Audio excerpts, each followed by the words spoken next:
Prendre le départ de la Transat Jacques Vabre 2023, c'est une super chance parce que c'est une grande course. C'est quand même une course historique. C'est une des courses qui a forgé la course au large. Et voilà, et ça fait plaisir d'en faire partie, de prendre le départ. C'est hyper stimulant. C'est vrai que c'est une des 3 grandes courses au large en France. C'est vraiment chouette. Et puis traverser l'Atlantique, ça paraît un peu anodin quand on le fait souvent, mais c'est pas si anodin que ça. Donc ouais, c'est vraiment chouette de participer à cette Transat Jacques Vabre.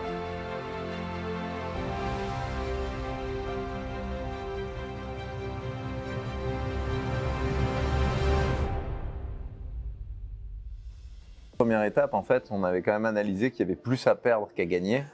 Parce que le départ était quand même dangereux. On avait le dimanche du départ, on avait 35 nœuds de vent.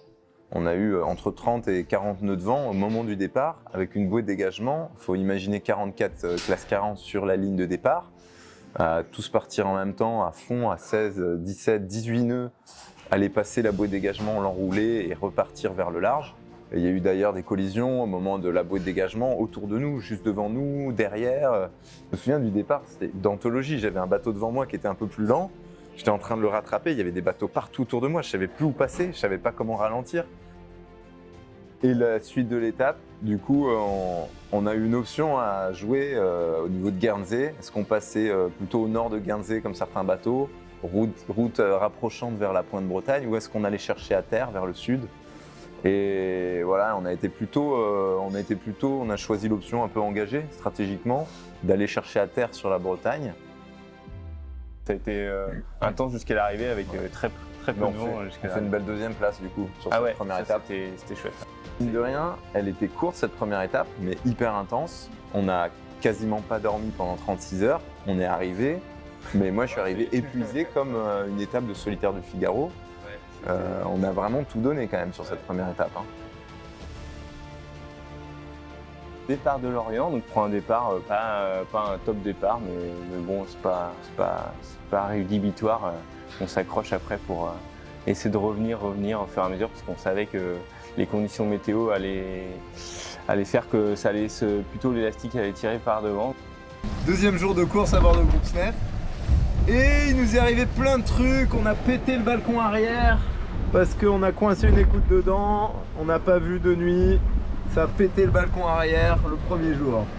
Ensuite, on a le radeau de survie qui est sorti de son logement derrière, qui s'est détaché et qui s'est retrouvé derrière à traîner, gonflé, qui a percuté. Il a fallu s'arrêter complètement, le remonter à bord, ça a été une galère, le dégonfler et on l'a gardé à bord. On n'avait plus d'internet aussi.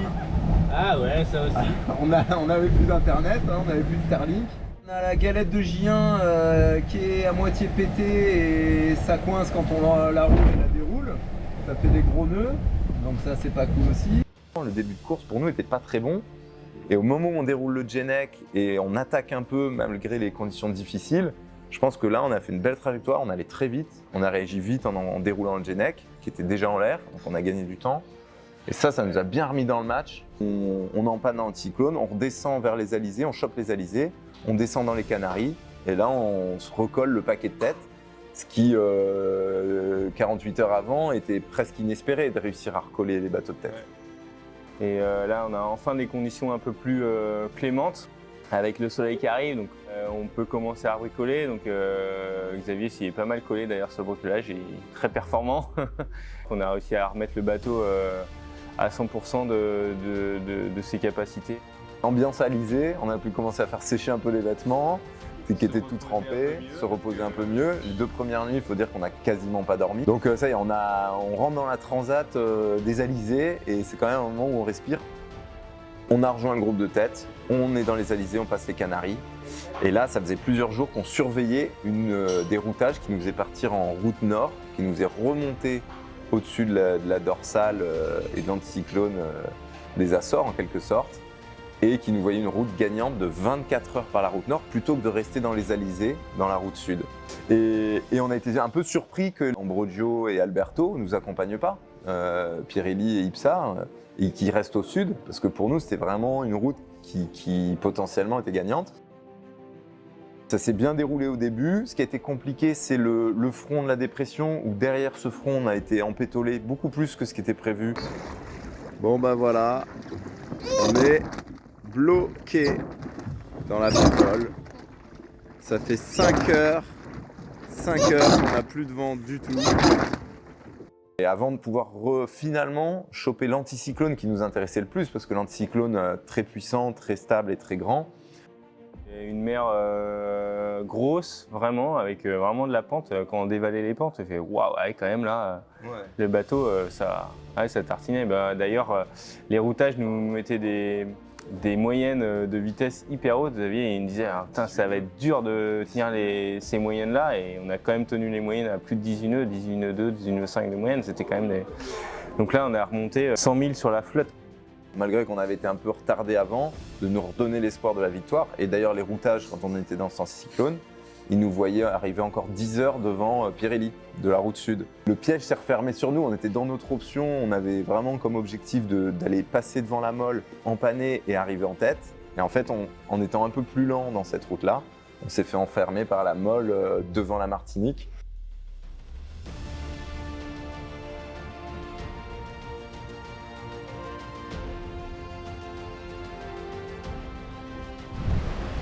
Et allez, c'est le dernier jour de course.